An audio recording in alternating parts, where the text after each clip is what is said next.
Good morning friends, एक बार फिर आप लोगों का स्वागत है आपके अपने यूट्यूब चैनल क्वालिटी एजुकेशन में। आज एक्चुअली अपन पटवारी की जो वीडियो सीरीज है उसको स्टार्ट कर रहे हैं। पटवारी में जैसा आपको पता है कि 11 क्वेश्चंस आने के चांस है और जो उसका वेटेज है 22 नंबर का रहेगा। और इसका जो सिलेबस है ईडीएम है, इसमें एक्चुअली एरर्स हैं और इसमें सिनोनियम है, एंटोनिम और पैसेज है। आज जो अपन वीडियो वीडियो सीरीज कर रहे हैं ये है एक्चुअली ईडीएम्स। ठीक है, इसमें अपन कुछ इंपॉर्टेंट करेंगे जो आपके लिए काफी इंपॉर्टेंट होंगे, उनको याद रखना आपके लिए काफी आसान रहेगा। और ये एक्चुअली इस वक्त जो है ये आपके जो फर्स्ट स्क्रीन पर आपको दिख रहा है, फर्स्ट वीडियो में फेयर वेदर फ्रेंड। देखिए, फेयर वेदर फ्रेंड का मतलब क्या होता है? मौसमी फ्रेंड, जो मौसम के अनुसार रहता है। मतलब जब आपका समय सही है वो आपके साथ है। जिस दिन आपका समय बदल जाएगा, खराब आ जाएगा या आपको पैसे की प्रॉब्लम चलेगी, आपको कोई हेल्प की जरूरत पड़ेगी तो आपको छोड़ देंगे, क्योंकि वो फ्रेंड है आपके, फेयर फ्रेंड है। लेकिन वो किस समय? जब आपके हालात सही है। अपन कहते हैं ना हिंदी में भी, यार ये तो मौसमी फ्रेंड है। मतलब कोई भी चीज क्या होता है, जैसे अब बारिश का मौसम खत्म हो गया है, सर्दियां आने वाली है, उससे पहले गर्मियां थी। तो मौसम क्या है, समय के साथ बदलता है। जो अपने दोस्त होते हैं, जो अच्छे दोस्त होते हैं, पक्के दोस्त होते हैं, वो हमेशा अपने साथ रहते हैं, हालात कैसे भी है। लेकिन जो मौसमी फ्रेंड होते हैं, मतलब मौसम के अनुसार रहते हैं, वो उस समय ही अपने साथ रहते हैं जब अपने हालात अच्छे होते हैं और उनको उससे फायदा मिलता है। अगर जब अपने हालात अपने खिलाफ हो जाते हैं या हालात खराब आ जाते हैं तो वो अपन को छोड़ देते हैं। क्यों? क्योंकि वो मौसमी फ्रेंड है। तो फेयर वेदर फ्रेंड, इसका मतलब हो गया मौसम, इसका हो गया सही।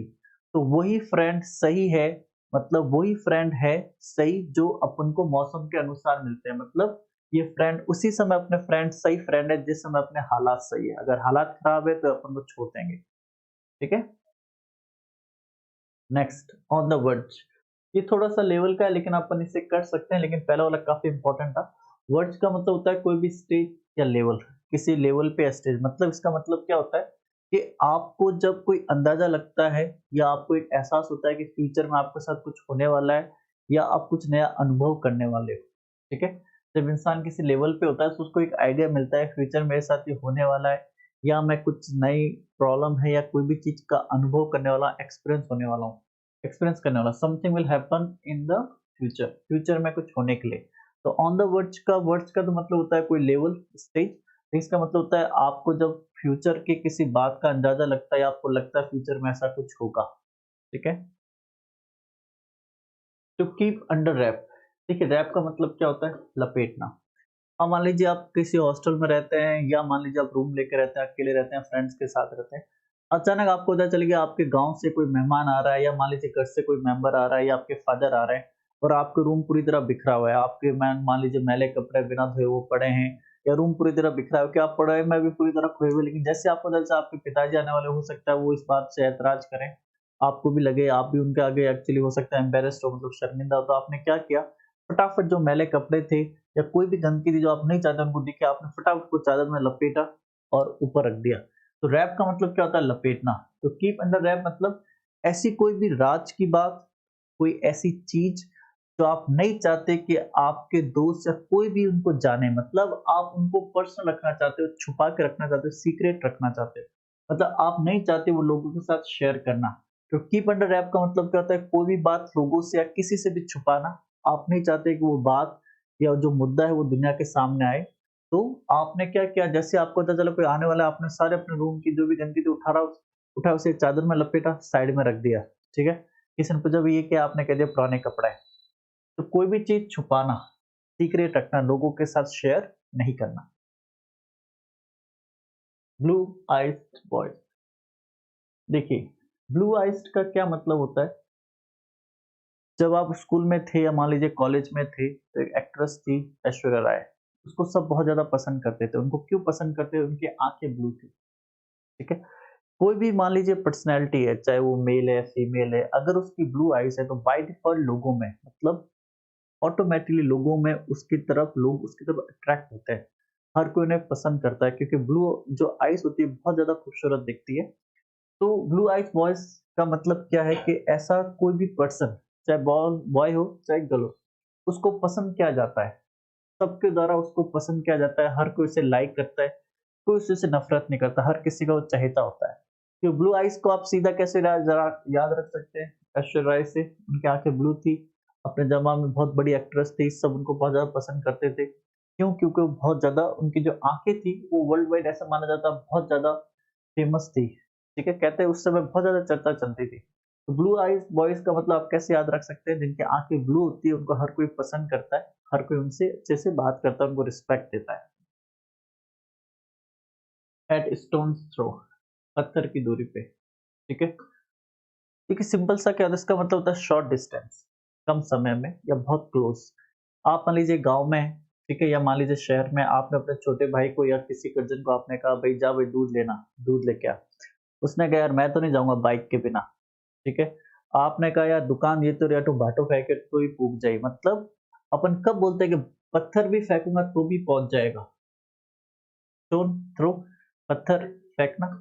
अपन कब बोलते हैं जब डिस्टेंस बहुत कम होता है, ठीक है? आपने कहा यार आ तो रही है दुकान हमारे भाटो फेंके तो ही पूग जाए। मतलब अपन कब बोलते हैं कि पत्थर फेंकना तो भी पहुँच जाए क्योंकि डिस्टेंस कम होता है। क्योंकि आप कितने दूर तक पत्थर फेंक सकते हो? ट्राई करके देखना कम आप एक लिमिटेड दूरी तक ही पत्थर फेंक पाओगे। ठीक है? आपका नाम नीरज तो है नहीं जो आप इंडिया के लिए अभी गोल लिया होगा पत्थर फेंक के। तो स्टोन थ्रो का मतलब क्या होता है? कोई भी डिस्टेंस जो बहुत कम होता है क्योंकि एक इंसान जो है पत्थर कितने लिमिट तक फेंक सकता है? शॉर्ट डिस्टेंस तक ही फेंक सकता है। ठीक है? तो एट स्टोन थ्रो ये सारे काफ़ी इम्पोर्टेंट है। स्टोन थ्रो को आप डायरेक्ट क्या रख सकते हो कि कोई भी अगर आप पत्थर फेंकोगे, अपन बोलते हैं ना भई हमारे भाटो फेंके तो ही फूक जाए, मतलब इसका बोलने का कारण क्या है, जो दूरी है, डिस्टेंस है वो काफ़ी कम है। क्योंकि एक इंसान कितना लंबा पत्थर फेंक सकता है, एक लिमिट तक ही फेंक सकता है। तो अपन जब इसको बोलते हैं जब अपने को डिस्टेंस कम होता है, ठीक है? Very short distance. चलिए make one's flesh creep. Make बनाना, वंस मतलब कोई भी अनजान, फ्लैश मास, ठीक है? ग्रिप ठंडा पड़ जाना, डराना। देखिए सिंपल सी बात है, आप मान लीजिए एकदम घर में आपको अंदाजा नहीं, आप एकदम घर में आपके कोई छोटा भाई-बहन या कोई मान लीजिए घर में बच्चा हो, जोर से एकदम दरवाजे के पीछे छुपा था, उसने चिल्लाया हाँ, आप एकदम डर गए, ठीक है? या मान लीजिए अंधेरा था, एकदम कोई चीज़ आपसे टकराई, आप एकदम डर गए। तो जब अपन एकदम अचानक डर जाते हैं, सडनली, तो अपनी पूरी बॉडी एकदम साइलेंट हो जाती है, एक शरीर में या यहाँ से दिल में मान लीजिए गजब की ऐसी इस टाइप का डर निकलता है जो पूरी बॉडी को सुन्न कर देता है, ठीक है? तो किसी को डराना मतलब उसके मांस को बिल्कुल ठंडा पटक देना। तो अपन जब डरते हैं तब अपने अंदर ये होता है, ठीक है? To make someone very worried और फ्राइटेंड, किसी को डराना, नर्वस करना, चिंतित करना। कैसे? मान लीजिए कोई आपका फ्रेंड है जो हॉस्टल में रहना है गाँव से, या मान लीजिए जहाँ आप रहते हैं वो गाँव से रहना है आपके साथ, उसने कहा मैं भी तैयारी कर रहा हूँ, मैं तेरे साथ रह जाऊँगा। आपने ऐसे मज़े लेने के लिए माहौल बना दिया, भाई ये घर तो भूतिया है, यहाँ पे रात को 12-1 बजे के बाद भूतों की आवाज़ें आती है, यहाँ पे रोज़ ज़ोर-ज़ोर से कुत्ते चिल्लाते हैं, लोग यहाँ से आस-पास से गुज़रते नहीं, आपने उसको ऐसे ही डरा दिया। ठीक है, लेकिन जबकि आप रह रहे हो, लेकिन वो आपको देख के वहाँ रह जाएगा, लेकिन एक बाय डिफ़ॉल्ट उसके माइंड में सेट हो जाएगा, वो डरेगा। तो किसी को डराना, ठीक है? किसी के मांस को बिल्कुल ठंडा कर देना, ये कब होता है? जब अपन डरते हैं। अचानक अपन डर जाएँगे तो अपने अंदर एक डर की अलग-सी फीलिंग होती है, ये वही चीज़ है, ठीक है? किसी को अचानक डरा देना। हाई एंड ड्राई, ड्राई का मतलब सूखा, हाई का मतलब हाइट पे। अगर बहुत ज़्यादा बारिश होगी, तो भी खराब है, अगर सूखा रहेगा, तो भी खराब है। ठीक है? तो हाई ड्राई का मतलब होता है ऐसे हालात जो इंसान के लिए बहुत डिफिकल्ट होते हैं, सिचुएशन। ज़्यादा बारिश होगी तो बाढ़ आ जाएगी, ठीक है? बारिश हाई रहेगी। सूखा पड़ेगा तो क्या होगा? फसल नहीं होगी। तो हाई एंड ड्राई का मतलब क्या होता है? ऐसे हालात, ऐसी सिचुएशन जो इंसान के लिए बहुत ही डिफिकल्ट होती है। क्योंकि एक किसान के लिए सूखा भी बहुत डिफिकल्ट है और एक किसान के लिए बाढ़ भी बहुत डिफिकल्ट है। ठीक है? तो अपन सब एक किसान फैमिली से आते हैं, अपन समझते हैं इस चीज़ को। अगर बारिश ज़्यादा हो जाए, मान लीजिए इस बार बारिश बहुत ज़्यादा हुई, वहाँ भी काम की नहीं, जहाँ बहुत कम हुई, वहाँ पे भी काम की नहीं। कई बार इस बार कई जगहों पे लास्ट में जाती हुई 1-2 बारिश हुई, तो फसल भी पहले ही जल गई थी। तो इस बार जो अपन को फसल का नुकसान हुआ है, ठीक है, वो है ड्राई। कहीं पे बारिश बहुत ज़्यादा हुई, अजमेर की तरफ, उस तरफ, ठीक है, रणथंभौर की तरफ। कहीं पे बारिश जोधपुर, जैसलमेर इस एरिया में, ठीक है, बारिश बिल्कुल कम हुई। तो कहीं पे ज़्यादा, कहीं पे कम, जिसके हालात जो है बहुत ज़्यादा डिफ़िकल्ट हो जाता है। Next, putting one's foot down, ठीक है? किसी को बिल्कुल मना कर देना, किसी के काम में एक तरह से टाँग अड़ा देना, लेकिन इसका एग्ज़ैक्ट मतलब होता है किसी की बात को सुनने से, किसी की रिक्वेस्ट को सुनने से बिल्कुल मना कर देना, मतलब टाँग अड़ा देना किसी के काम में, ठीक है? मान लीजिए कोई आपको रिक्वेस्ट कर रहा है, कोई आपको कोई बात कह रहा है, आपने बिल्कुल स्ट्रेट फॉरवर्ड सच्चा से, कोई डाउट नहीं, फर्मली मजबूती से आपने उस बात को मना कर दिया, एक्सेप्ट ही नहीं किया, ठीक है। तो किसी बात को, किसी रिक्वेस्ट को मानने से बिल्कुल खुलेआम मना कर देना। तो आप सिंपल याद सकते हो, फुट डाउन का मतलब होता है किसी की बात को मानने से बिल्कुल मना कर देना, टांग अड़ा देना, बिल्कुल कह देना नहीं भाई ऐसा नहीं होगा। Too many irons in the fire. देखिए आप सिंपल सी बात है, मान लीजिए आप सर्दियां हैं और आप घर के बाहर आग जला रहे हैं, बैठे बढ़िया हथाई कर रहे हैं, कोई प्रॉब्लम नहीं है। लेकिन अगर आप आग के अंदर कुछ ज्यादा ही कोयला या मान लीजिए आप उसको ज्वलनशील बना देंगे या उसमें बहुत ज्यादा लकड़ी डालेंगे तो आग बहुत ज्यादा फैल जाएगी, तो वहां पे बैठना भी पॉसिबल नहीं होगा। इसका क्या मतलब होता है, अगर एक ही समय पे अपन एक से ज्यादा काम करेंगे तो अपन फोकस नहीं कर पाएंगे, ठीक है। अगर मान लीजिए इस समय आप पटवारी की तैयारी कर रहे हैं तो आप पटवारी के लिए डेडिकेट है। अब मान लीजिए कोई स्टूडेंट है, कभी वो एसएससी की तैयारी कर रहा है, कभी राजस्थान पटवारी की तैयारी कर रहा है, कभी वो तैयारी कर रहा है। तो अगर आप अलग-अलग तैयारियाँ कर रहे हैं, तो आपको सक्सेस मिलना काफ़ी डिफिकल्ट हो जाती है। लेकिन अगर आप किसी चीज़ की डेडिकेट से एक ही तैयारी में लगे हुए हैं, तो आपको सक्सेस मिलना बहुत आसान हो जाती है। तो इसका क्या मतलब होता है, एक समय पे बहुत ज़्यादा प्रोजेक्ट हाथ में ले लेना जिससे कोई भी काम अपन सँभाल नहीं पाए। मतलब ज़्यादा आयरन होना फायर के अंदर, अगर फायर ज़्यादा ज्वलनशील होगी अपने लिए नुकसानदायक है। तो एक ही समय पे इंसान का बहुत सारी चीज़ों पे ध्यान रखना, फ़ोकस रखना जिससे उसका फ़ोकस टूट जाता है और उसके हाथ में कुछ नहीं आता है, ठीक है? अप्पा-जप्पा हो जाता है। तो एक समय पे एक ही चीज़ पे अपन को फ़ोकस रखना चाहिए, एक से ज़्यादा चीज़ों को, एक से ज़्यादा टारगेट अपन को एक समय पे नहीं बनाना चाहिए। तो टू मैनी अर्न्स का मतलब है एक समय पे ज़्यादा चीज़ें कर लेना, ज़्यादा काम कर लेना जिससे सारे काम अपने बिगड़ जाएँ। क्यों? अपनी क्वालिटी है, अपन उस पे ध्यान नहीं दे पाते, उसको मैनेज नहीं कर पाते, जो अपना टारगेट है अपन उससे भटक जाते हैं। Next, to run across. इसका मतलब होता है अचानक किसी के सामने आ जाना, ठीक है। टू मीट बाय चांस, कोई भी काम अचानक हो जाना। कैसे? आप मान लीजिए मार्केट में घूम रहे हैं, आप डेयरी पे गए दूध लेकर, आपने अचानक वहां पे देखा आपको अपने टीचर मिल गए, ठीक है, वो जो आपको स्कूल में पढ़ाते, तो आप क्या बोलोगे? Run across. मतलब आप जो सर से अपने अचानक मिले, आपने एक तो देखिए क्या होता है, कैसे आप मिलने जाते हैं, आप प्लान करते हैं, उनको फोन करके पहले टाइम लेते हैं कि सर मैं आपसे मिलने आ रहा हूँ, इतने बजे आऊंगा, कब आप फ्री है, वो आपको टाइम देते हैं, आप मिलने जाते हैं। एक आप अपने घूम रहे हैं मस्ती में, दूध लेने जा रहे हैं, थक गए, आपने कहा यार चाय बनाते हैं, कॉफी पीते हैं, आप दूध लेने जा रहे हैं और वहीं आप देखते हो कि आपके सर भी खड़े हैं। मेरे साथ कई बार ऐसा हो जाता है, मार्केट में अपन चलते हैं, अपने पुराने स्टूडेंट है, कोई भी जो स्टूडेंट भी बड़ा अचानक मिल जाता है, एकदम आके पाँव छूता है, अपन देखते हैं, अरे तू यहाँ क्या कर रहा है? तो वो जो हम मिलते हैं, मुलाकात होती है, वो बाई चांस होती है। अपन कोई प्लान नहीं करते, अचानक। अक्रॉस का तो मतलब होता है एक सिरे से दूसरे सिरे तक, लेकिन रन अक्रॉस का मतलब होता है अचानक किसी के सामने आ जाना, ठीक है? विदाउट कोई प्लान के, विदाउट कोई योजना के, ठीक है? तो आपने देखा आपके भी नेकर पहना हुआ है, सर के भी नेकर पहना हुआ है और दोनों एक-दूसरे का चेहरा देख रहे हैं, भाई थू अटैक कहीं करे, थू अटैक कहीं करे। तो रन अक्रॉस का मतलब है अचानक किसी के सामने आ जाना, विदाउट प्लानिंग किसी से मिलना, राइट? फॉल थ्रू, गिर जाना। गिर जाने का मतलब होता है फेल हो जाना, सक्सेस नहीं मिलना, ठीक है? मान लीजिए कोई भी किसी चीज़ की तैयारी कर रहा है और वो एक साथ बहुत चीज़ों की तैयारी कर रहा है, ठीक है? जो आयरन्स है, वो फायर में बहुत ज़्यादा है, तो हो सकता है उसको सक्सेस ना मिले, क्योंकि उसका ध्यान भटकता रहता है। तो फॉल का मतलब गिरना होता है, थ्रू तो किसी के गुजरना होता है, लेकिन फॉल थ्रू जो ईडियम होता है उसका मतलब होता है कि आप अनसक्सेसफुल हो जाते हैं, आप गिर जाते हैं। तो फॉल का मतलब गिरना होता है, फॉल थ्रू आपको डायरेक्ट क्या रखना है, फॉल थ्रू का मतलब होता है किसी का कामयाब नहीं होना, गिर जाना और किसी को सक्सेस प्राप्त नहीं होना, ठीक है? To fail. Go to the winds. देखिए इसका मतलब होता है किसी चीज का हमेशा के लिए गायब हो जाना। विंड्स का मतलब क्या होता है? हवा। अब मान लीजिए क्या है, आप जब अपन गांव में थे, अभी आप गांव में हैं, अपन सब मान लीजिए गांव में देखते हैं अपन, या शहर में तो अब क्या इतनी जगह रही नहीं। गांव में अपन देखते हैं खेतों में हवा घूमती है, ऐसे जोर जोर से लहर आती है, ठीक है। मान लीजिए उसमें बहुत कुछ लहर में लपेटे में आ जाता है और जो हल्का फुल्का होता है बिल्कुल डिसअपियर हो जाता है, गायब हो जाता है, ठीक है। तो गो टू द विंड्स का मतलब क्या होता है, किसी चीज का हमेशा के लिए खत्म हो जाना, ठीक है। मान लीजिए कोई हल्की-फुल्की आपकी रस्सी पड़ी थी, या मान लीजिए कोई हल्की-फुल्की प्लास्टिक की बॉल पड़ी थी, जोरदार आंधी आई, ठीक है, उसको लपेटा, और रुक गई। जब तूफान आता है कई चीजें यहाँ की वहां मिल जाती है, कई छत से गिर के दूसरे घर चली जाती है, कोई पूरी तरह डिस्ट्रॉय हो जाती है।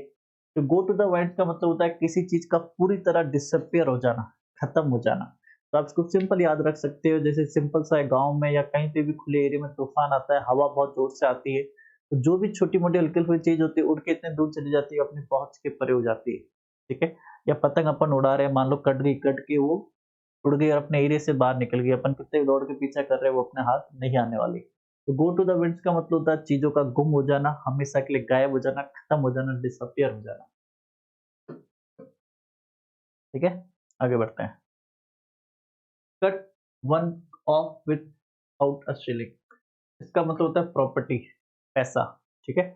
इसका मतलब क्या होता है, जब कोई मान लीजिए कोई भी फैमिली मेंबर है, उसके बच्चे हैं, तो उसके बच्चों को प्रॉपर्टी का हिस्सा नहीं देते, या कोई भी फैमिली मेंबर है, चाहे माता-पिता है, दूर के रिश्तेदार है, दादा-दादी, वो उसको प्रॉपर्टी का हिस्सा नहीं देते, उसको प्रॉपर्टी में से नाम हटा देते हैं, ठीक है?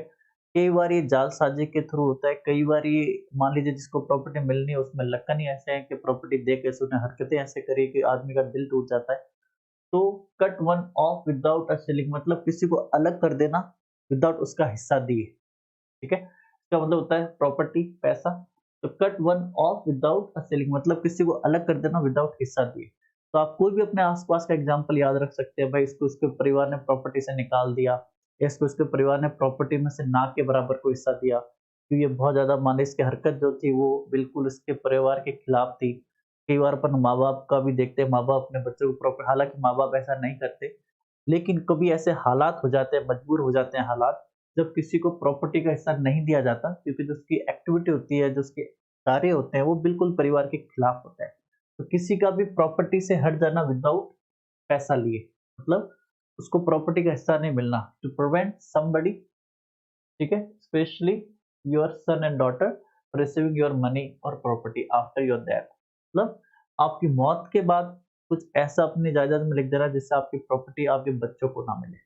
तो किसी को भी प्रॉपर्टी से दखल अंदाज बाहर निकाल देना, दखल कर देना उसको प्रॉपर्टी से। मेक डक्स एंड ड्रेक, इसका मतलब होता है मेल, जो डक्स होते हैं, ठीक है, जो पानी में अपन डक समझते हैं, बतख। अब देखिए इसका मतलब क्या होता है, समय या पैसा वेस्ट करना। अब डक एंड ड्रेक्स का आप डायरेक्ट तो समझ नहीं पाएंगे, आपको डायरेक्ट याद रखना पड़ेगा। अगर कहीं पे भी लाता है मेक डक्स एंड ड्रेक्स का मतलब होता है पैसा, समय या कोई भी वैल्यूएबल चीज जो आप बिल्कुल वेस्ट करो, उसका यूज नहीं कराए। आज के समय में अगर कोई स्टूडेंट है, मान लीजिए, जो बिल्कुल एंजॉय करा, रिलैक्स, और वो सोचता है कि वो पटवारी निकाल देगा, ग्राम सेवक निकाल देगा, ग्राम सेवक तो बहुत दूर है, तो मान लीजिए जल्दी से हाई कोर्ट आने वाली है, आरएस प्री और मेंस आने वाले हैं, ठीक है? तो अगर कोई अपना समय और पैसा वेस्ट कर रहा है तो उसकी उम्मीद बेकार है, ठीक है? तो by ducks and drakes, male duck, female, आपको बस इतना समझना है, मेक ड्रग्स एंड ड्रेग्स का मतलब होता है किसी भी चीज की वैल्यू ना समझना, उसको वेस्ट करना, नजरअंदाज करना। तो स्टीयर क्लियर ऑफ, स्टीयर का मतलब होता है कंट्रोल, जो स्टीयरिंग होती है, क्लियर ऑफ, किसी भी चीज को नजरअंदाज करना। मान लीजिए अपन गाड़ी चला रहे हैं, तो कोई भी अगर पत्थर है या कोई भी रुकावट है, तो उसे नजरअंदाज करते हैं या नहीं करते? नजरअंदाज करेंगे मान लीजिए तो नुकसान होगा। तो ये तो स्टीयर क्लियर ऑफ का मतलब होता है किसी चीज पे ध्यान नहीं देना, ठीक है? ऐसा कुछ करना जिससे आप उसको इग्नोर करते हैं, आपको उस पर बिल्कुल फोकस नहीं है, ठीक है? तो स्टीयर क्लियर का मतलब होता है किसी चीज को इग्नोर करना, नजरअंदाज करना, बिल्कुल उसको अपने दिमाग में नहीं लाना, उस पे को इम्पोर्टेंस नहीं देना। Let the cat out of the bag, बिल्ली को बैग से बाहर आने देना, मतलब चाहे बाय मिस्टेक हो, मान लीजिए कहीं आप बैठे हैं, ठीक है, आपने कहीं महफिल जमी हुई, शादी है, या मान लीजिए रिसेप्शन है, कहीं महफिल जमी हुई है, लोग ज्यादा पी लेते हैं, पीने के बाद लिमिट को क्रॉस कर लेते हैं, मतलब कुछ ऐसी बातें भी लोगों के बीच में बता देते हैं जो वो नॉर्मली नहीं बताना चाहते हैं। तो गलती से या चाहे जानबूझ के बिल्ली को अपने बैग से निकाल देना, मतलब कुछ ऐसे अपने राज है, अपनी सीक्रेट बातें हैं जो गलती से या जानबूझ के इंटेंशनली आप लोगों के साथ शेयर कर लेते हैं, तो जिससे आपकी जो सीक्रेट है वो बिल्कुल सीक्रेट नहीं रहता। रिवील का मतलब होता है दिखाना, उजागर करना। तो कोई भी केयरलेसली मिस्टेक, क्योंकि इंसान जब दारू पीता है, नशा करता है, तो उसका ध्यान वहां से हट जाता है। ऐसे तो इंसान बहुत चालू रहता है, लेकिन जैसे वो पीता है इमोशनल हो जाता है, बातें सारी बाहर आने लग जाती है, तो गलती से ही होता है, ठीक है? जानबूझ के भी कभी-कभी लोगों में जानबूझ के कैसे होता है, मतलब कभी-कभी लोगों के आगे अपना इंप्रेशन जताने के लिए कोई आप अपनी गलती बता दे, यार मैंने भी ऐसा कर रखा है, क्या हो गया? तो कोई भी let the cat out of the bag का मतलब क्या है? कोई भी चीज़ बाय मिस्टेक जो आप नहीं चाहते लोगों को पता हो, लेकिन आप खुद इमोशनल हो जाते हैं या आपको होश नहीं है और आप उसको लोगों को बता देते हैं, ठीक है? तो बिल्ली को बैग से बाहर आने देना मतलब कोई ऐसी चीज़ लोगों के साथ शेयर कर देना जो आप नहीं चाहते। तो स्मेल अ रैट। देखिए, चूहे की जैसे अपन जानते हैं, जो उसको स्मेल की जो कैपेसिटी होती है बहुत स्ट्रॉन्ग होती है, ठीक है? लेकिन वो फिर भी बिल्ली उसका शिकार कर ही लेती है। तो स्मेल रेट का तो मतलब क्या है कि आप किसी चीज़ की साजिश की या कोई प्लानिंग जो आपके खिलाफ है, आप समझ जाते हैं, ठीक है? आपको कुछ पता चल जाता है ये चीज़ आपके खिलाफ है, ये कुछ ना कुछ गड़बड़ है। क्योंकि जो चूहे की जो सूंघने की ताकत होती है स्मेल की बहुत ज़्यादा स्ट्रॉन्ग होती है। ठीक है, वो अगर आपने कहीं पे कुछ रखा है खाने के लिए, चाहे कितनी भी दूरी पे होगा, उस डिस्टेंस को कवर कर लेगा केवल उस स्मेल के कारण। तो आप भी अपने आप को चूहा मान लीजिए उस वक़्त, और आपके आस-पास अगर आपके खिलाफ कुछ हो रहा है या आपको लग रहा है यार यहाँ कुछ ना कुछ गड़बड़ है, ठीक है? ये बात गलत है, यहाँ कोई ना कोई इनकी साजिश है जो अभी अपन को नहीं बताना चाह रहे। तो आस-पास की कोई भी साजिश या कोई भी चीज़ आपके खिलाफ है, उसको पहले से ही समझ लेना, उसका आपको आइडिया मिल जाना, उसकी आपको डिटेल मिल जाना, ठीक है? तो टू स्मेल अ रैट का मतलब होता है कोई भी गलत बात अपने आस-पास है उसको पकड़ लेना, सेंस ले लेना कि नहीं यार ये चीज़ गलत है। चाहे वो कितनी भी छुपाने की कोशिश करे, आप उस चीज़ को पकड़ लेते हैं। हेल्टर-स्केल्टर मतलब जल्दीबाज़ी, बिखरा-तिखरा, ठीक है? तो हेल्टर-स्केल्टर का मतलब क्या होता है? बहुत जल्दी में, बिल्कुल बिखरा-तिखरा। मान लो कोई गाड़ी चला रहा है तो बहुत ज़्यादा रफ़ली चला रहा है, ठीक है? बहुत ज़्यादा हरी में है, या मान लीजिए कोई कन्फ्यूज़ है, निर्णय नहीं ले पा रहा। कोई भी चीज़ आप सिंपल सा हेल्टर-स्केल्टर का मतलब क्या होता है? कोई भी चीज़ जो व्यवस्थित नहीं है, अपनी जगह पे नहीं है, ठीक है? आप किसी घर गए, आपने देखा उसका रंग पूरा, आप कह रहे हो उसका घर पूरा हेल्टर-स्केल्टर था, मतलब उसका घर व्यवस्थित नहीं था, ठीक है? पानी आप पीने गए तो फ्रिज में बोतलें खाली थी, बोतलें बाहर उल्टी-सीधी पड़ी थी, फर्श पे पड़ी थी। आपने कहा चाय बनाते हैं तो दूध फटा हुआ था। आप अगर रूम में बैठने गए, आपने देखा है टीवी में रिचार्ज नहीं है, सोफे पे पूरा सामान बिखरा है, तो कोई भी चीज़ कन्फ्यूज़न में है, जल्दीबाज़ी में है, पूरी तरह बिखरी है, व्यवस्थित नहीं है, ठीक है? इन अ हरी एंड विदाउट प्लानिंग। कोई भी काम बहुत जल्दी में, विदाउट प्लानिंग, कंफ्यूजन होना, कोई चीज़ बिल्कुल दिमाग में क्लियर नहीं होना। ब्लड रनिंग कोल्ड, ठीक है? सिंपल सी बात है। ब्लड रनिंग कोल्ड जब अपना खून बिल्कुल ठंडा पड़ जाता है, कैसे ठंडा ठंडा पड़ जाए, अपन डर जाते हैं। मैंने आपको जैसे पहले एग्ज़ाम्पल दिया था, मान लीजिए आप एकदम रूम में एकदम कोई आपको डरा दे, ठीक है? तो अपनी बॉडी में गजब सी डर की फीलिंग आती है। आप मान लीजिए टू व्हीलर चला रहे हैं, फोर व्हीलर चला रहे हैं, आप थोड़े जोश में आ गए, आपने स्पीड तेज़ कर दी। लेकिन आप कोई एक्सीडेंट होने से बाल-बाल बचे, या आपने किसी और को एक्सीडेंट होते हुए देखा और आपने गलती एहसास की, नहीं यार ये गलत था, मैं भी ऐसी गलती कर रहा था। तो उस वक़्त डर के कारण जो अपने शरीर में एक अलग सी फीलिंग होती है, ब्लड बिल्कुल ठंडा पड़ जाता है, खून बिल्कुल ठंडा पड़ जाता है, सोचने की शक्ति बिल्कुल शून्य हो जाती है, अपन को कुछ नहीं दिखता है। अपन को उस समय बिल्कुल अपन अपनी गलती को एक्सेप्ट करते हैं, डर जाते हैं, अपन मान लेते हैं यार ये चीज़ गलत थी, ऐसा अगर मैं करूँगा मेरे साथ अगली बार कुछ भी गलत हो सकता है। तो जब इंसान का ब्लड जो है बिल्कुल ठंडा पड़ जाता है, कब इंसान का ब्लड ठंडा पड़ता है? जब वो डरता है।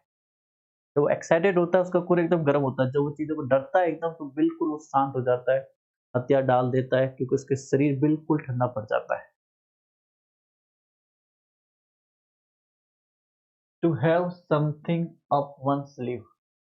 स्लीव का क्या मतलब होता है? जब अपन कोई भी शर्ट पहनते हैं, टी-शर्ट पहनते हैं, उसको अपन फोल्ड करते हैं, तो जो बाजू होती है, तो सिंपल सी बात है, अपन देखिए सिंपल सी बात है, अपन मान लीजिए आपने बहुत बार पढ़ा होगा, देखा होगा, सुना होगा, कुछ लोग स्कूल में या किसी भी कॉम्पिटिशन एग्जाम में यहाँ पे फर्रे छुपा के लाते हैं, चिटिंग पेपर, ठीक है? उस समय मान लीजिए जब टीचर कोई सीधा होता है, नहीं चेक करता, फिर वो उसको खोल के फर्रे बाहर निकालते हैं, चिटिंग पेपर बाहर निकालते हैं। तो वो एक चीज़ अपने स्लीव में मतलब अपने शर्ट के अंदर छुपा के लाते हैं, बाजुओं के अंदर। तो इसका मतलब क्या होता है कि कोई भी ऐसा प्लान है या कोई भी योजना है या कुछ भी है जो लोगों को नहीं पता है, सीक्रेट है, चुपचाप है, लोगों के साथ शेयर नहीं की गई है। क्योंकि अगर आप चिटिंग पेपर ले जाओगे आप स्लीव में अपने यहाँ पे बाजू में छुपा के आप थोड़ी लोगों को शेयर करिए, देख मैं चिटिंग पेपर लेने आया, मैं देखता हूँ मैं केड़ा नंबर लाऊँ। क्योंकि आपने ध्यान है, आपको पता है कि वो किसी को जाके बता देगा, तो आप उस चीज़ को सीक्रेट रखते हैं, ठीक है? तो स्लीव से आपको पता चल जाएगा। जो भी अपन बाजू में ऐसे स्लीव होती है शर्ट या टी शर्ट की, उसमें अपन चिटिंग पेपर या कोई भी राज की बात, मान लीजिए कोई स्कूल में आपने देखा होगा बच्चे छुपा के रखते हैं, बड़े बड़े कंपटीशन में लोग जाते हैं, अब तो बहुत 6-6 7-7 लाख की चप्पलें आने लग गई है। ठीक है, तो स्लीव से आप पहचान जाएंगे कोई भी राज की बात, सीक्रेट या सरप्राइज प्लान जो आप लोगों के साथ शेयर नहीं करना चाहते हैं, या कुछ भी सीक्रेट होता है। बॉर्न ऑफ कंटेंशन, कंटेंशन का मतलब ही होता है डिस्प्यूट, डिस्प्यूट की जड़, बॉर्न। ठीक है, तो कोई भी मैटर, मान लीजिए कोई खेत का मैटर है, प्लॉट का मैटर है, दो भाइयों के बीच में अपन देख रहे हैं आजकल प्रॉपर्टी का बहुत ज्यादा डिस्प्यूट हो रहा है, तो बॉर्न ऑफ कंटेंशन का मतलब होता है डिस्प्यूट की जड़। तो कोई भी प्रॉपर्टी है, कोई भी बात है जिसको लेके लोगों के बीच में डिस्प्यूट होता है, जो किसी भी बात पे साथ एग्री नहीं होते। मान लीजिए दो भाई बंट कर रहे हैं लेकिन वो एग्री नहीं, पूरा गांव थक गया, सरपंच था वो हैंग था उनको मनावन में, पर वो मानने को तैयार नहीं कि दोनों में ईगो है या एक में लालच है कि नहीं यार ये काम की जमीन है, ये काम का खेत है, जहाँ पानी ज्यादा है, रोड पर है, मैं रखूंगा। तो बॉर्न ऑफ कंटेंशन का मतलब होता है कोई भी मुद्दा जहाँ पे लोगों की एक राय नहीं बनती, और वो मुद्दा हमेशा मुद्दा रहता है जहाँ लोग एक साथ आके उस चीज को मानते नहीं है। Sitting on the fence, fence का मतलब होता है बाढ़। ठीक है, चाहे वो पत्थर की हो, तार की हो, कैसे भी हो। सिटिंग ऑन द फेंस का मतलब आप क्या है, मान लीजिए आपका गांव में आपका मकान है, जोधपुर में आपका प्लॉट है, मान लीजिए या कहीं पे भी आपका प्लॉट है, तो आप अपने हत्ते पे प्लॉट के या मान लीजिए खेत के हत्ते पे बैठे हैं, दो पड़ोसी आपके लड़ रहे हैं, आप आराम से दीवार पे बैठ के एंजॉय कर रहे हैं। ठीक है, घर अगर आपका पास है, आप कह दिए भाई एक चाय भी लिप चाय पिला दो, तो आप हत्ते पे बॉर्डर पे बैठ के अपने घर की या खेत की आराम से उनकी लड़ाई को एंजॉय कर रहे हैं। तो सिटिंग ऑन द फेंस का मतलब क्या होता है, बाढ़ पे बैठना। बाढ़ पे बैठना मतलब जब पड़ोसी लड़ रहे हैं या कोई भी वहां पे इशू चल रहा है कहीं पे भी, आप कोई साइड नहीं ले रहे, ना तो आप इसकी साइड ले रहे हैं पड़ोसी की, ना आप उस पड़ोसी की साइड ले रहे हैं, आप आराम से अपने खेत में या जमीन पे बैठे हैं, प्लॉट में बैठे हैं, आप लड़ाई को एंजॉय कर रहे हैं। एंजॉय नहीं है मतलब आप किसी की साइड नहीं लेना चाहते, ना तो आप ए पड़ोसी के साथ है ना बी पड़ोसी के साथ है, आप अपने बढ़िया बैठ के उसको एंजॉय कर रहे हो। तो कोई भी डिस्प्यूट है, कोई लड़ाई है, कोई भी इश्यू है, वहां पे किसी का पक्ष नहीं लेना, रिलैक्स रहना, कोई साइड नहीं लेना, एंजॉय करना उस मोमेंट को। ठीक है, ले डाउन आर्म, सिंपल सी बात है, हथियार डाल देना। ले डाउन आर्म का मतलब क्या होता है, जब कोई तैयारी से थक जाता है, डिसअपॉइंट हो जाता है, या जब सैनिक, जैसे मान लीजिए इंडिया पाकिस्तान लड़ाई हुई थी, बांग्लादेश को इंडिया ने आजाद कराया, तो उनके सैनिकों ने क्या कहते हैं, हथियार डाल दिए थे। तो ले का मतलब होता है नीचे रखना, डाउन आर्म हथियार नीचे रख देना। हथियार डालना, हथियार कब इंसान डालता है, जब इंसान हिम्मत हार जाता है, किसी चीज के आगे सरेंडर कर देता है, अपने को, अपने आप को उस चीज से टक्कर लेने लायक, लड़ाई लेने लायक नहीं मानता, और मानता है कि मुझे अब हार मान लेनी चाहिए, तो अपने हथियार डाल देना।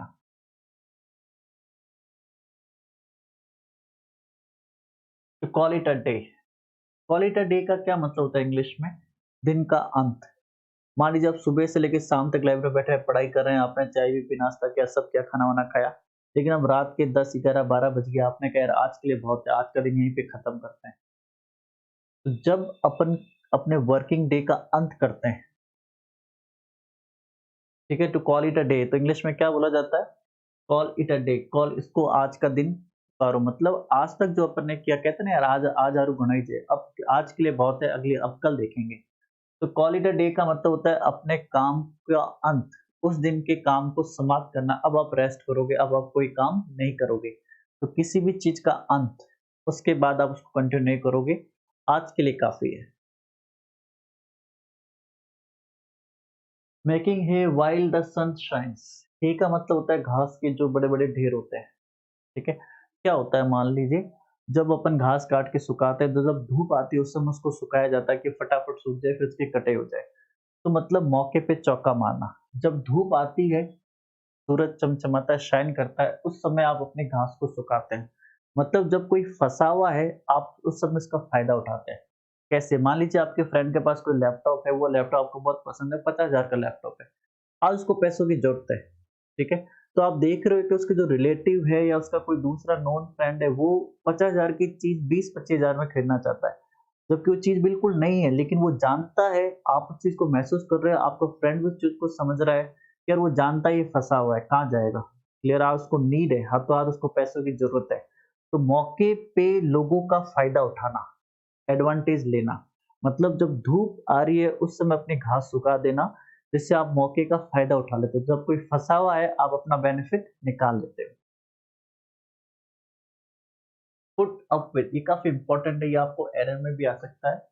इसके साथ विथ आता है, ये आपको ध्यान रखना है। पुट अप विथ का मतलब होता है किसी को बर्दाश्त करना, सहन करना, टॉलरेट करना, ठीक है? मान लीजिए एग्ज़ाम्पल के लिए क्या है, आप जब किसी कॉम्पिटिशन की तैयारी कर रहे हो, आपकी लाइफ़ में बहुत प्रॉब्लम आई होगी, ठीक है? आपने सब प्रॉब्लम का मजबूती से पुट अप विथ किया, आपने उसको सहन किया, टॉलरेट किया और आपने अपने काम के लक्ष्य तक आप पहुँचे। आप टूटे नहीं, आप बिखरे नहीं। तो पुट अप विथ का मतलब होता है सहन करना, किसी चीज़ को बर्दाश्त करना, आखिरी टाइम तक हिम्मत नहीं हारना, उस चीज़ को सहन करना। टॉलरेट का क्या मतलब होता है? किसी चीज़ को सहन करना। एक बार इंडिया में जब मोदी सरकार नई-नई आई थी तो एक वर्ड उछाला गया था, इंटॉलरेंस, इंटॉलरेंस आपने सुना होगा। इंडिया में इंटॉलरेंस नहीं है, लोग अब बहुत ज़्यादा हिंदू कट्टर हो गए हैं, वो किसी दूसरे धर्म को मानना नहीं चाहते। एक एक माहौल बनाया गया कि सरकार की इमेज गिराई जाए, सक्सेस नहीं हुए क्योंकि मेहनत बोलती है। तो आप उसको उस तरह भी याद रखते हैं, इंटॉलरेंस मतलब किसी को सहन नहीं करना, ठीक है? तो उसका क्या हो जाएगा टॉलरेंट, किसी को बर्दाश्त करना, सहन करना, कितना भी बुरा आप उसे सह लेते हो, आप उसका सामना करते हो। ये एरर में कैसे आ सकता है? वो पुट अप के साथ यहाँ कोई और प्रीपोज़िशन लगा सकते हैं। आपको एकदम पुट अप विथ होता है किसी को बर्दाश्त करना, टॉलरेट करना। टू बी ऑल एट सी, देखिए सिंपल सी बात है, ऑल एट सी। अगर आप समुद्र के बीच में हो, मान लीजिए आप कहीं घूमने गए, ठीक है, जहाज में, ठीक है? आप समुद्र के बीच में शिप में थे, आराम से आप चल रहा था। अचानक कोई टेक्निकल इश्यू आ गया, आपने बहुत बार डिस्कवरी में, ऐसे फ़िल्मों में देखा होगा, इवन रियल घटना है जब लोग समुद्र के बीच में फँस जाते हैं, वो कोई घूमने गए, उनकी जो शिप है वो खराब हो जाती है, ऐसे हालात हो जाते हैं, एक्सीडेंट हो जाता है, कोई हादसा हो जाता है, वो समुद्र के बीच में पानी पर आ जाते हैं या अपनी शिप उनकी बंद हो जाती है। तो सिंपल सी बात है, पानी के अगर आप बीच में हो, आप उसको तैर के तो ये नदी तो है नहीं जो आप तैर के पार कर सकते हो, समुद्र है उसकी कोई लिमिट ही नहीं है। तो ऑल एट सी का मतलब क्या होता है? जब आप कन्फ्यूज़न में होते हो, मतलब जब आप समुद्र के बीच में हो, क्या होगा? आप पूरी तरह सोचने की आपकी हिम्मत, अगर आपकी कोई मदद आपके आस-पास नहीं, आपके सोचने की जो हिम्मत है वो बिल्कुल ज़ीरो हो जाएगी, क्योंकि नदी तो है नहीं कि आपने चिल्ला के किसी को बुला लें मदद के लिए। कोई आएगा आपको ढूँढता हुआ अलग बात है, लेकिन अगर समुद्र के बीच में और चारों तरफ पानी है, आपकी सोचने की शक्ति बिल्कुल खत्म, आप हिम्मत हार जाते हो, आप कन्फ्यूज़ रहते हो, आप कुछ नहीं सोच या समझ पाते। तो ऑल एट सी का मतलब होता है कन्फ्यूज़न होना, ऐसे हालात हो जाना, डिफ़िकल्ट हालात होना जहाँ आप सोच नहीं पाते, समझ नहीं पाते, कोई निर्णय नहीं ले पाते। स्ट्रेन एवरी नर्व, हर तरीका अपना लेना। नर्व का मतलब होता है शरीर में जो अपने ब्लड्स पहुँचाती है। हर तरीका स्ट्रेन कर लेना, प्रेशर बनाना। स्ट्रेन का मतलब क्या होता है? दबाव। हर तरीका अपना लेना। मान लीजिए आपको सरकारी जॉब लेनी है, आप मेहनत कर रहे हैं, रात-दिन कर रहे हैं, कोई कमी नहीं रख रहे हैं। चाहे आपको 6 घंटे, 5 घंटे, 4 घंटे सोना पड़े, लेकिन आप उसमें बिल्कुल कमी नहीं आने दे रहे। आप एक दिन भी अपने समय को वेस्ट नहीं कर रहे, क्योंकि आप हर तरीका अपनाना चाहते हो सक्सेस के लिए। To make every possible efforts, मतलब जो भी सक्सेस तरीका है या जो भी चीज़ है, आप उसको करना चाहते हो, क्योंकि आप कोई कमी नहीं रखना चाहते। तो आपको सिंपल से ना, स्टे एवरी नाउ का मतलब होता है किसी चीज़ को प्राप्त करने के लिए हर तरीका अपना लेना, कहीं पे कमी नहीं रखना। ह्यूमन सर्विस, इसका मतलब होता था पहले समय पे यूके में या कहीं पे भी किसान जो अपनी ही ज़मीन पे काम करते थे, ठीक है? इसका मतलब होता है कोई इम्पोर्टेंट हेल्प, सोशल वर्क भी कह सकते हैं, लेकिन मेन काम होता है कोई मदद जो किसी के लिए बहुत ज़्यादा ज़रूरी हो। एक्सीलेंट वर्ड, कोई मदद या कोई हेल्प जिसमें जिसकी कोई नीड में हो, ठीक है? उस समय किसी की मदद करना, जिस समय वो ज़रूरत में है। इसका तो मतलब होता है यूके में एक्चुअली जो किसान होते थे, जो खुद की ज़मीन पे काम करते थे, वो एक सर्विस करते थे, लोगों को खाना खिलाते थे, उनके लिए अन्न पैदा करते थे। तो किसी को नीड में मदद करना, जो उसके लिए बहुत ज़रूरी हो, नीड में किसी की हेल्प करना। कोल्ड कम्फर्ट, कोल्ड कम्फर्ट का क्या मतलब होता है? देखिए सिंपल सी बात है। आप मान लीजिए किसी कंपनी में काम कर रहे हैं, ठीक है? मान लीजिए कोई आपका फैमिली मेंबर है किसी कंपनी में 10 साल से काम कर रहा है। आप जब 10 साल से काम कर रहे हैं, 10 साल के बाद आपको कोई इंक्रीमेंट मिलने वाला है, कोई तरक्की होने वाली है। तो आपका जो भी फैमिली फैमिली मेंबर उस कंपनी में काम कर रहा है, वो उम्मीद रखता है कि बहुत बड़ी तरक्की होगी। 10 साल की अपन उस कंपनी को दिए हैं, तो बहुत मेहनत करी है, बहुत ईमानदारी से काम किया उस कंपनी को और आगे बढ़ाने में हमारा भी रोल था। तो आपको एक मान लीजिए उस समय उसकी सैलरी थी 40,000, ठीक है। अब वो उम्मीद रखता है कि कम से कम जो इंक्रीमेंट होगा 6000 का होगा, कंपनी इंक्रीमेंट करती है 2000 का, तो उसे तरक्की तो मिली है, पर वो तरक्की नहीं मिली जो वो चाहता है। मतलब कंफर्ट तो उसको मिला है, आराम जो वो चाहता है। कंफर्ट का मतलब क्या था? रिलैक्स, आराम। लेकिन वो ठंडा है, कोल्ड है। मतलब वो 6000 की उम्मीद लगा के बैठा है। कम से कम वो सोच रहा है यार 5000 तो बढ़ेंगे, 40,000 के 45,000 होंगे। कंपनी ने 40 के 42,000 की। तो कंपनी ने ऐसा नहीं कुछ नहीं किया, बट जो किया वो नहीं था जो उसकी उम्मीद थी। कंफर्ट तो है, रिलैक्स तो है, पर वो ठंडा है। मतलब आप कुछ उम्मीद कर रहे हो, कुछ अच्छा होगा आपके साथ, होता है लेकिन उतना नहीं होता जितनी आप उम्मीद रखते हो। कोल्ड रहता है, ठंडा रहता है। क्लियर है? तो कोल्ड कंफर्ट को आप कैसे याद रख सकते हो? कोई उम्मीद रख रहा है बहुत अच्छा होगा उसके साथ, होता है लेकिन इतना अच्छा नहीं होता जितना वो प्लानिंग करता है या जितनी उसकी सोच थी। सॉफ्ट ऑप्शन ऑप्शन आसान से, मतलब सॉफ्ट ऑप्शन का मतलब क्या होता है? आपके पास कोई चॉइस है जिसमें आप बिल्कुल भी कंफ्यूजन है, आपको सीधा सा दिख रहा है कि अपना फायदा कहाँ है। आदमी कब कंफ्यूज होता है? जब दोनों तरफ फायदा दिखता है, फिर आदमी हिसाब लगाता है ज्यादा कम का। लेकिन जब आपको कुछ चीज दिख रही है, सॉफ्ट ऑप्शन है, आपको कोई कंफ्यूजन नहीं है, कुछ नहीं फंसना है, सीधा आपने कह देना नहीं भाई मैं इस चीज को चुनूंगा, ये मेरे लिए फायदा है। तो कोई भी इजी ऑप्शन जहां आपको कोई कंफ्यूजन नहीं है, सोचने की जरूरत नहीं, आपने कह देना यार मैं ये चीज करूंगा, क्योंकि आपको दिख रहा है कि आपका फायदा क्या है। दोनों तरफ फायदा होगा बराबर का, तब आदमी फंसता है। जब आपको एक तरफ सीधा फायदा दिख रहा है, आपको दिख रहा है भाई पढ़ाई में अपना फायदा है, फालतू घूमने में टाइम वेस्ट करने में कोई फायदा नहीं, आप पढ़ाई करोगे। ठीक है, मान लीजिए कोई कह रहा है यार अपन बिजनेस कर लेते हैं, मैं 15-20 लाख रुपए लगा दूंगा, आज अपन बिजनेस कर लेते हैं। फिर आप सोच रहे हैं पढ़ाई करूं या बिजनेस करूं, आप कंफ्यूज हो गए। लेकिन कोई सिंपल सा कह रहा है भाई अपने पास तो पैसा नहीं है, बिजनेस कर लेते हैं। तेरे पास भी पैसा नहीं है, बिजनेस कर लेते हैं। आप कहोगे दोनों के पास पैसा नहीं है, बिजनेस क्यों करना है, इससे अच्छा पढ़ाई कर लेते हैं। तो आपके पास ऑप्शन बिल्कुल आसान है, कंफ्यूजन कुछ है ही नहीं। ठीक है। वियर एंड टियर, इसका मतलब होता है पहनना, इसका मतलब होता है फाड़ना। आप मान लीजिए कोई शर्ट लेकर आए, 1000 रुपए, ठीक है, आपने उसे यार 2 साल पहन लिया। अब क्या होगा? कलर उड़ जाएगा, धीरे धीरे कपड़ा घिस जाएगा, फटने लगेगा, कॉलर फटने लगेगी, उसका कलर बिल्कुल व्हाइट हो जाएगा, फेड हो जाएगा, जो भी उसका कलर वो छोड़ देगा। तो किसी चीज को खत्म करना, उसको इस्तेमाल करके, आपने कोई टी शर्ट पहना, अब वो फट रहा है, घिस रहा है समय के साथ। तो कोई भी डैमेज करना, किसी चीज को खत्म करना उसको इस्तेमाल करते हुए। तब वो टी शर्ट लाए थे 1000 रुपए में, भाई 2 साल पहन लिया ना, और कहीं चाहो। 2 साल पहन लिया, 2 साल क्या, 6-8 महीने बाद कलर कॉलर फट गई, कलर व्हाइट हो गया, कलर उड़ने लग गया, आपने दो दो दो दिन भिगो के रख दिया, भूल गए। स्टूडेंट लाइफ है, क्या पता चलता है, कभी कभी पढ़ाई में इतने खो जाते हैं। तो आपका जो कपड़ा है फट रहा है, पुराना हो रहा है, लेकिन आप उसको इस्तेमाल भी करें। तो किसी चीज को इस्तेमाल करते हुए उसको खत्म करना, डैमेज करना। बेयर विथ काफी इंपॉर्टेंट है, पुट अप विथ का सिनोनिम है, सेम वर्ड है। बेयर के साथ विथ आता है, ये आपको एरर में आता है, लेकिन अब आपका इजी लेवल का एरर आएगा। बाकी बेयर विथ होता है, आप डायरेक्ट याद रखना। बेयर विथ का मतलब होता है सहन करना, बर्दाश्त करना, धैर्य रखना। तो पुट अप विथ का सिनोनियम है ये।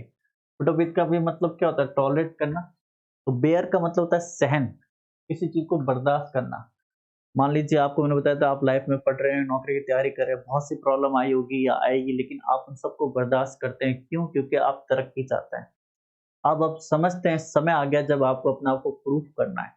आप किसी भी डिफिकल्टी, चाहे वो पैसे की थी, फैमिली में कोई प्रॉब्लम थी, लड़ाई झगड़े थे, कोई भी इश्यू हो सकता है। सबके साथ लाइफ में एक बार प्रॉब्लम, लाइफ आपको चेक करेगी एक बार कि बंदे में कितना धैर्य है, कितना इसमें पेशेंस है।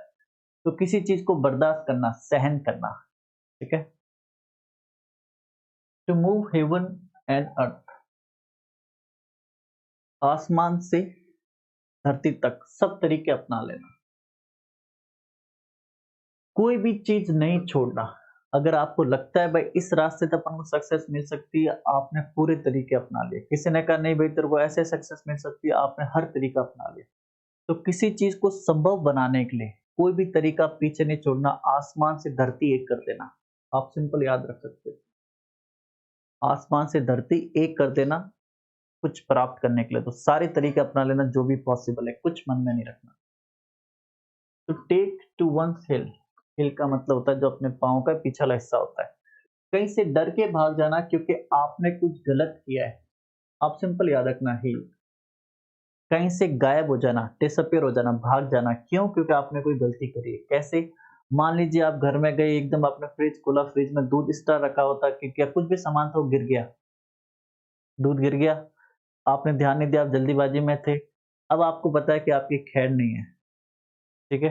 तो शाम के समय मान लो आपके बड़े भाई-बहन उनको चाय पीनी, कॉफ़ी पीनी, सोने से पहले वो पढ़ना चाहते हैं। आपने कहा भाई आज तो खैर नहीं है, तो आप वहाँ से गायब हो गए, भाग के तो कहाँ जाओगे घर से, लेकिन आप उस समय को बचने के लिए गायब हो गए, जल्दी सो गए, कोई एक्सक्यूज़ करके यहाँ वहाँ रिश्तेदारी के उधर चले गए। तो कहीं से गायब हो जाना क्योंकि आपने कुछ गलत किया है, ठीक है? हील का मतलब होता है सीढ़ी का पीछे वाला भाग, जो अपने पाँव का सॉरी पाँव का जो पीछे हील होती है, पीछे वाला हिस्सा, तो कहीं से डर के गायब हो जाना क्योंकि आपने कुछ गलत किया है। Stand on own feet, simple सी बात है। अपने पाँव पे खड़ा रहना, किसी पे निर्भर नहीं रहना, कुछ अपना आप कर पाना, ठीक है? इससे क्या होता है, मान लीजिए बहुत से लोग अपन देखते हैं जब आरएस का रिजल्ट आता है, आईएएस का रिजल्ट आता है, बहुत से लोग ऑलरेडी कोई ना कोई सरकारी जॉब कर रहे होते हैं और उसके बाद वो आरएस बनते हैं। क्योंकि उनको पता है एक लंबा प्रोसेस है, मेहनत करनी है, तो फाइनेंशियली अपने आप पर निर्भर रहना चाहते हैं, किसी और पे डिपेंड नहीं रहना चाहते। वो अपने पाँव पे खड़े रहना चाहते हैं। स्टैंड ऑन ओन फीट, खुद के पाँव पे खड़े रहते हैं, खुद के पाँव पे खड़े रहना चाहते हैं मतलब वो किसी पे निर्भर नहीं है, इंडिपेंडेंट है, किसी पे वो आश्रित नहीं है, ठीक है? तो इसका आंसर हो जाएगा, सॉरी आंसर है ही नहीं, अपने आप पे खड़े रहना, सक्षम रहना। गिफ्ट और द गैप, गैप का मतलब होता है आपके अंदर नेचुरल भगवान की दी हुई कला होना बोलने की। जैसे अपने प्रधानमंत्री बहुत अच्छी स्पीच देते हैं, ठीक है? मान लीजिए कोई भी नेता है या कोई अभिनेता है, वो बोलने में कलाकार है, मतलब बोलने में स्पीच में बहुत शानदार देता है, क्योंकि उसके अंदर एक नेचुरल टैलेंट है जो उसे भगवान ने दिया है। वो स्पीच से लोगों को अपनी तरफ अट्रैक्ट कर सकता है, लोग उसकी बात सुन सकते हैं। ठीक है, विपक्ष के भी हमारे एक नेता हैं जिनकी स्पीच लोगों को बहुत ज़्यादा फ़नी लगती है, अपन यूट्यूब पे उनको बहुत ज़्यादा फ़नी वीडियो बन जाते हैं क्योंकि वो कहीं न कहीं गलती कर देते हैं। तो आप गिफ्ट ऑफ द गैप में सीधा नरेंद्र मोदी जी का नाम याद रख सकते हैं जिसके अंदर स्पीच देने का एक टैलेंट होता है, लोगों को अपनी बात मनवा सकते हैं, लोग उनकी बात जल्दी से समझ जाते हैं। गैप का मतलब होता है किसी के अंदर नेचुरल बोलने का गिफ्ट होना, तो गिफ्ट उसको भगवान ही दे सकता है, एबिलिटी टू स्पीक वेल, भाषण देने की कला होना आपके पास, टैलेंट होना। आपने देखा स्कूल में कोई टीचर है, आपका कोई फ्रेंड है जो को भी मान लीजिए कोई प्रोग्राम था स्कूल कॉलेज में, वो नेचुरल स्पीकर है, जब वो बोलता है एंकरिंग करता है लोग अट्रैक्ट होकर उसकी बात सुनते हैं, उसके पास ये जहाजी जवाब होते हैं, उसको पता होता है किस समय क्या जवाब देना है। तो किसी के अंदर नेचुरल टैलेंट होना स्पीच देने का, भाषण देने का। To take to the heart, कोई कहते हैं ना दिल पे मत लेना, दिल पे कोई बात मत लेना। जब कोई कुछ बुरा मान जाता है, आपने एक मजाक में किसी को कहा और वो उस बात को बुरा मान गया, आपको बड़ा अफसोस हुआ। क्यों? क्योंकि आपने तो एक मजाक किया पर उसने उसको दिल पे लगा लिया। टेक टू हार्ट का मतलब क्या होता है? दिल पे लगा लेना, ठीक है? तो किसी भी बात का कोई बुरा मान लेता है जब कोई किसी बात को दिल से लगा लेता है। आपने तो मजाक किया, आप कहीं महफिल में बैठे थे, आपने कह दिया तू इतने सालों से तैयारी कर रहा है, तेरा कुछ हो ही नहीं रहा।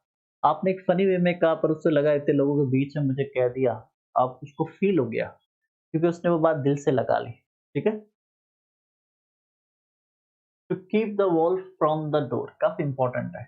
वॉल्फ, पीढ़ी, इसका मतलब होता है भूख या गरीबी को अपने घर से दूर रखना, ठीक है? अगर मान लीजिए कोई शौक मौज मजा कर रहा है, फैमिली में पैसे नहीं है लेकिन आज वो बच्चा भी एंजॉय कर रहा है, उसको कोई टेंशन नहीं है, तो वो क्या कर रहा है? अपने परिवार को गरीबी की तरफ ले जा रहा है। अगर उसको अपने परिवार को गरीबी से उठाना है तो उसे मेहनत करनी है, पढ़ाई करनी है और सरकारी जॉब निकालनी है, ठीक है? तो keep the wall from the door मतलब भेड़ियों को घर से, दरवाजे से दूर रखना, मतलब गरीबी को, भूखमरी को अपने घर तक नहीं आने देना। कीप हंगर, भूखमरी को अपने घर से, अपने परिवार से दूर रखना, काफी इंपॉर्टेंट है। To have not a leg to stand on, simple सी बात है, एक पाँव नहीं होना खड़े होने के लिए, मतलब किसी के पास कोई सपोर्ट नहीं होना, मदद नहीं होना, हेल्प नहीं होना, जिससे क्या हो रहा है? वो अपने आप पे कुछ कर नहीं पा रहा है। मान लीजिए कोई केस है, ठीक है? कोई वकील है, उसको वहाँ पॉइंट रखने के लिए कुछ है ही नहीं, मतलब उसका केस कमज़ोर पड़ रहा है, क्यों? क्योंकि उसको कोई भी एक्चुअली सबूत नहीं मिल रहा है प्रूफ करने के लिए। तो कोई भी इंसान है, उसके पास पाँव नहीं है खड़े होने के लिए, मतलब वो कमज़ोर है, उसको पास कोई सपोर्ट नहीं है,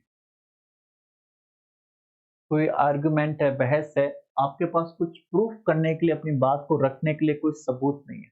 वीक हैं आप। बाय फिट्स एंड स्टार्ट्स, कोई चीज रेगुलर नहीं हो पाना, लगातार नहीं होना, गैप आते रहना। कैसे? आप मान लीजिए पढ़ाई कर रहे हैं, कभी वो रुक जाती है, इसका तो मतलब फिट होता है, लेकिन कभी वो रुक जाती है, कभी वो स्टार्ट हो जाती है। आप 6 दिन पढ़ पा रहे हैं, फिर आपको कोई फैमिली काम आ गया, आप 2 दिन गायब हो गए, पढ़ाई नहीं कर पा रहे, लाइब्रेरी नहीं जा पा रहे, आपको अचानक गाँव जाना पड़ा। फिर आपने 2 दिन पढ़ाई की, फिर अचानक फ़ोन आ गया, भाई कट है, फटाफट आ जा। तो कोई भी चीज़ लगातार नहीं हो पाना, गैप आते रहना, ठीक है? और सक्सेस पाने के लिए अपन को लगातार रहना पड़ता है। स्टोर्म इन अ टी कप काफ़ी इम्पोर्टेंट है। एक चाय का कप है, अगर उसके अंदर तूफ़ान है, मतलब क्या है? छोटी बात का इश्यू बनाना। अननेसेसरी एंगर दिखाना। फैमिली में अपन देखते हैं किसी की आदत होती है और छोटी-छोटी बात पे फैमिली और फ्रेंड सर्कल में छोटी-छोटी बात पे नाराज़ होता है। आपने मान लीजिए आप खाना खा रहे थे, उसके आने से पहले आपने खाना खा लिया या आप खाना खा रहे थे, जब वो आया उसने कहा, "यार तुमने मेरा इंतज़ार ही नहीं किया।" अरे भाई तू कब आएगा? हमें भूख लगी, हमने खाना खा लिया। पर छोटी-छोटी बात पे वो 2-3 दिन आपसे बात ही नहीं कर रहा, घर में बिल्कुल लड़ाई-झगड़ा का माहौल बना रखा है, अननेसेसरी नौटंकी चल रही है। तो अगर चाय के कप में तूफ़ान है, चाय के कप में तूफ़ान क्या बिगाड़ लेगा? उस चाय के कप में तूफ़ान वो करके क्या उखाड़ लेगा? चाय बाहर गिरेगी। तो छोटी बात का इश्यू बनाना, जो अननेसेसरी ज़रूरत नहीं है, उस बात का इश्यू नहीं होना चाहिए। वो कोई इश्यू है ही नहीं, लेकिन छोटी-छोटी बात का मुद्दा बना देना, जिससे हड़कंप मचा देना, लेकिन वो गलत है। रेड लेटर डे, फूल तुझे भेजा है खत में, फूल नहीं वो मेरा दिल है। जब फर्स्ट टाइम आप किसी को लेटर में रेड भेजते हैं, फ्लावर, तो आप उस दिन को कभी नहीं भूलते हैं। वो दिन आपको लाइफ टाइम याद रहेगा।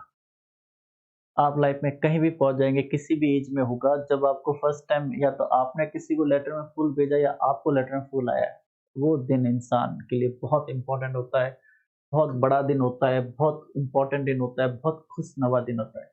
तो फूल तुझे भेजा है खत में, फूल नहीं वो मेरा दिल है। ठीक है, इसको आप ऐसे याद रखना। रेड लेटर डे काफी इंपॉर्टेंट है, किसी के लिए बहुत अच्छा दिन होना, इंपॉर्टेंट दिन होना, खुशी का दिन होना।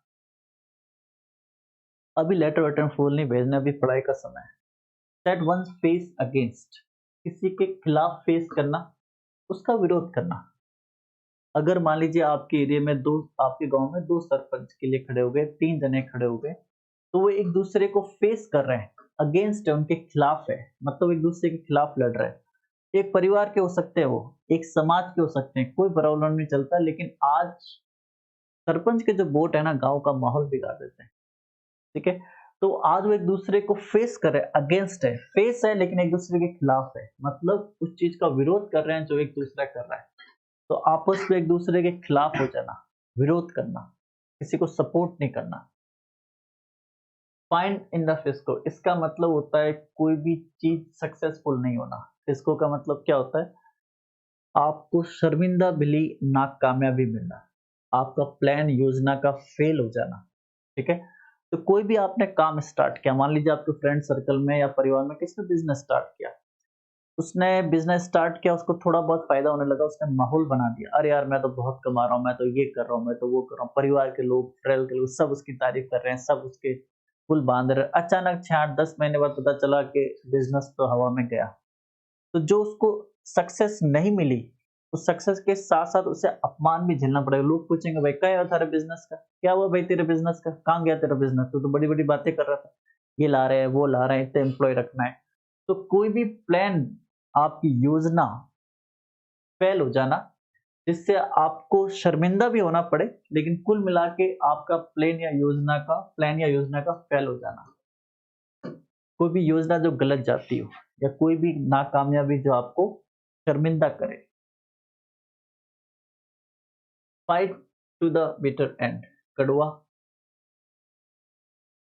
आपने राजस्थान की हिस्ट्री में पढ़ा होगा, हमारे शासकों ने, ठीक है, उन्होंने हमारे दुश्मनों से वो लड़ाई भी लड़ी जिसमें उनको पता था यार हमारी हार या मौत तय है, लेकिन उन्होंने केवल नाम रखने के लिए, अपने समाज का एक नाम रखने के लिए उन्होंने लड़ा। ठीक है, तो कोई लड़ाई लड़ना, कुछ ऐसा करना जिसमें आपको पता है या सक्सेस मिलना मुश्किल है, इम्पॉसिबल है, मौत तय है, नाकामयाबी तय है, लेकिन आप केवल नाम के लिए लड़ रहे हैं। तो आप कोई भी ऐसा काम कर रहे हैं जो आप हार चुके हैं, लेकिन आप दिल से नहीं हारे, आप उसमें अभी तक उसको लड़ाई कर रहे हैं। जैसे शिवाजी थे, महाराणा प्रताप थे, उन्होंने वो लड़ाइयाँ लड़ी, चाहे उनको लगता था हमारी मौत हो जाएगी या हमारी लास्ट लड़ाई होगी, राणा सांगा थे, पर उन्होंने लड़ा। उन्होंने हिम्मत नहीं हारी, क्यों? क्योंकि वो नाम के लिए लड़े, अपने लिए लड़े, आने वाली पीढ़ियों के लिए लड़े। तो कोई भी लड़ाई जिसमें हार तय है, लेकिन दिल से उस लड़ाई को लड़ना, अंत तक लड़ना, उसमें हार नहीं मानना, कड़वा अंत। ठीक है, fight to the bitter end. कोई भी अंत जो कड़वा है, लेकिन आप लड़ते हैं, आप छोड़ते नहीं हैं। ठीक है, कड़वा अंत की लड़ाई, लड़ाई लड़ना जिसमें मौत तय है, लेकिन आप लड़ते हैं। ओके, स्वीपिंग स्टेटमेंट का मतलब होता है जनरल स्टेटमेंट, थॉटलेस स्टेटमेंट भी कह सकते हैं, लेकिन इससे पहले स्वीपिंग स्टेटमेंट आने के चांस कम है, लेकिन आप कर सकते हैं थोड़ा लेवल के। कोई भी चीज जो अपन जनरली किसी को कहते हैं, कोई स्टेटमेंट करते हैं जिसमें अपन किसी एक आदमी की बात दिमाग में रखकर जनरली कहते हैं। मान लीजिए कोई क्लास चल रही है, क्लास में 40 बच्चे हैं, 3 या 6 बच्चे रोज लेट आ रहे हैं। तो सर ने क्लास में कहा भाई कल से सबको समय पे आना है वरना मैं निकाल दूंगा। तो उन्होंने इन 6 बच्चों का नाम नहीं लिया, एक स्वीपिंग स्टेटमेंट जारी किया, जनरल स्टेटमेंट जारी किया, जो किसी के लिए नहीं है पर एक जनरल है, सबके लिए है। या ऐसी कोई भी बात, इसका मतलब ये भी निकल सकता है ऐसी कोई भी बात जो थॉटलेस हो, लेकिन इससे पहले आपको जनरल स्टेटमेंट पे ध्यान देना है। कोई भी स्टेटमेंट जो सबके लिए है, बिना किसी का नाम लिए, ताकि सब उसको समझ पाए, कर पाए। अभी तक अपन ने किए हैं, काफी इंपॉर्टेंट है, आपके लिए काफी हेल्पफुल रहेंगे। अ व्हाइट एलिफेंट, तो अपन बचपन से सुनते हैं, उसने सफेद हाथी पाल रखा है, मतलब उसने जो चीज कर रखी है या वो जो चीज खर्चे वो उठा रहा है वो बहुत महंगे हैं।